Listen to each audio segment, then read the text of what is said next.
जिल्हा हा कयाधू नदीच्या पावण्यावर वसलेला आहे. तसं हिंगोली जिल्हा अगोदर परभणी जिल्ह्याच्या ह्याच्यामध्ये म्हणजे परभणी जिल्ह्यामध्ये समाविष्ट होता. 1999 मध्ये परभणी जिल्ह्याचं विभाजन करून हिंगोलीला स्वतंत्र जिल्ह्याचा दर्जा देण्यात आलेला आहे. पण हिंगोली जिल्हा जवळपास 10 वर्ष झाल्यानंतरही स्वतंत्र झाल्यानंतरही त्याला म्हणजे तो म्हणावा तसा विकास झालेला नाही. त्याला कारणीभूत आहे इथलं म्हणजे विकासाला चालना नाही.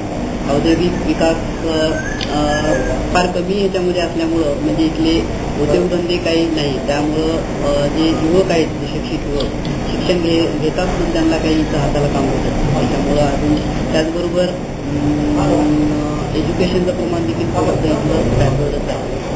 तर आपल्याला जर जिल्ह्याचा विकास करायचा असेल तर इथल्या स्थानिक राजकीय लोकांनी आणि त्याचबरोबर प्रशासकीय अधिकाऱ्यांनी देखील अतिशय जास्त लक्ष दिलं पाहिजे. तर हिंगोली जिल्ह्याचा चांगल्या प्रकारे विकास होऊ शकतो.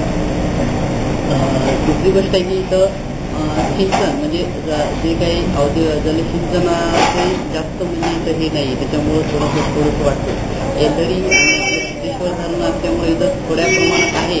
पण म्हणावं तितकं शासनाचं इकडे लक्ष नसल्यामुळं असं मला वाटते की हिंगोली जिल्ह्याचा थोडा विकास झालेला नाही. त्याचबरोबर इथं शिक्षणाचं प्रमाण बऱ्यापैकी म्हटलं तरी कॉलेजेस वगैरे तसे आहेतच. पण तेवढंच अजून थोडं जास्त हे